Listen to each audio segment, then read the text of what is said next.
Russian troops lost ground on all fronts during the 28th week of the war, as counterattacks spread from the southern Kherson region to the country's eastern and northern fronts, demonstrating Ukraine's continued ability to take the initiative. Northern Ukrainian forces launched a new counterattack in the northern Kharkiv region on September 6.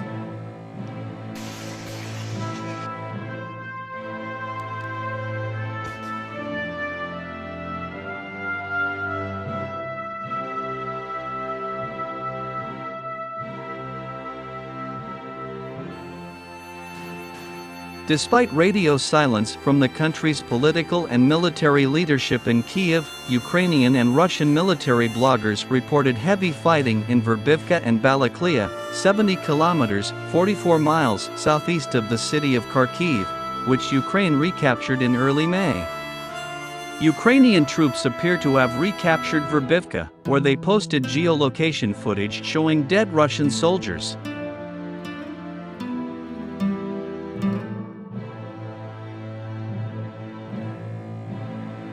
Russian journalists also said that Moscow troops had blown up bridges across the Balakleyka and Krainya Balakleyka rivers to prevent Ukraine from advancing any further. Unconfirmed reports say the attack triggered the collapse of the Russian front, which weakened last month to redeploy troops to the south. The attack appears to have resulted in a bloodbath for the Russian military. Ukraine reported 460 enemy deaths, an incredible number of casualties for a single day.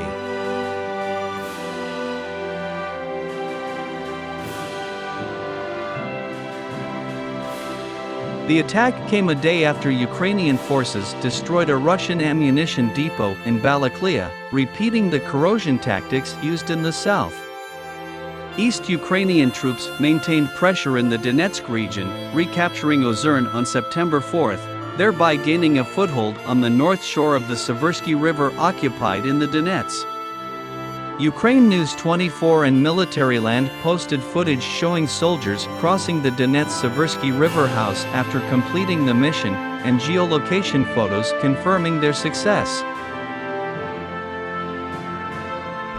Ukrainian troops defend the eastern offensive on September 6. Denis Pushilin, head of the self-proclaimed Donetsk People's Republic, said Russian troops were defending Kodyma in Donetsk. During the second week of their southern counteroffensive, Ukrainian forces apparently recaptured Vysokopilia in the Kherson region on September 4.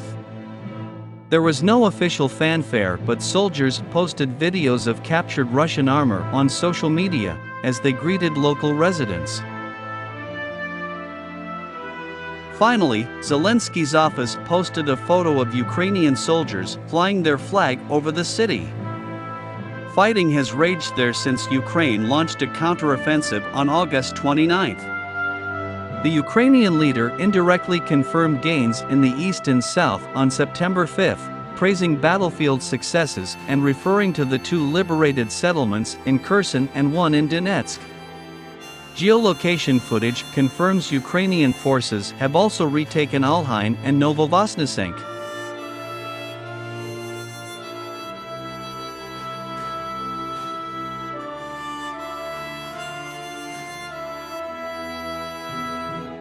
Zelensky predicted that Crimea, south of Kherson, which Russia captured in 2014, would also be retaken. "I believe that the Ukrainian flag and free life will return to Crimea again," he said in an evening video address, reiterating Ukraine's goal of returning to its pre-2014 borders. "Everyone can see that the invaders have started to flee the Crimea. This is the right choice for all of them." Despite the loss of equipment and ammunition during the weeks of precision strikes that preceded the counteroffensive, Russian forces retaliated. Russian Defense Ministry spokesman Lieutenant General Igor Konashenkov said Russian forces thwarted an overnight attempt on September 2 to 3 to land 250 Ukrainian Special Forces troops on 42 ships in Enerhodar, neighboring the Zaporizhia nuclear power plant, from across the river. He said they were planning to take over the factory. Footage posted shows bodies floating in a shallow river. Russian Defense Minister Sergei Shoigu said his troops shot down 190 Ukrainian UAVs and intercepted a total of 226 HIMARS rockets. If true, it shows Russia still has the capacity to blunt Ukraine's two most effective weapons in a sustained retaliatory strike.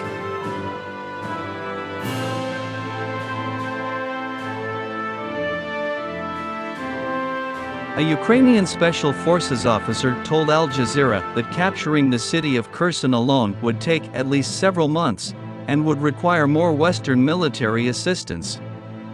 U.S. General Mark Hertling called Ukraine's strategy to attack Western Kherson a brilliant move because Russian forces there support the Dnieper River and may cut communication lines. Poor Russian leadership pushed many battalion tactical groups over the Dnieper River because Putin wanted Kherson City, Mykolaiv, and eventually Odessa. But on the M14, there are only 2 bridges across the Dnieper. Destroy those bridges, and logistics and a trapped force becomes a RU problem, he wrote.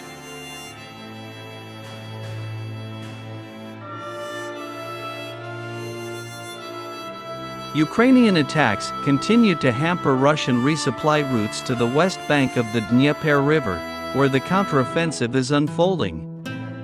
They struck the Antonivsky Bridge using rocket artillery, and continued to press the offensive. Geolocated footage on September 5 showed Ukrainian troops fighting near Kostromka and Bezemen in the Kherson region. Hertling said there was a potential for a lot of Russian prisoners, an important asset to Ukraine, which is trying to secure exchanges for some 2,000 servicemen in order to surrender at the Azovstal plant in Mariupol. In typical fashion, Russia officially dismissed the Ukrainian counteroffensive as a failure, saying it had inflicted heavy casualties. But new research suggests that such Kremlin narratives may be losing potency. Maxim Alyukov, a postdoctoral fellow at King's Russia Institute, led a quantitative study of Russian television and social media coverage of the war to find that the number of television stories on Ukraine has decreased by half compared with February and March.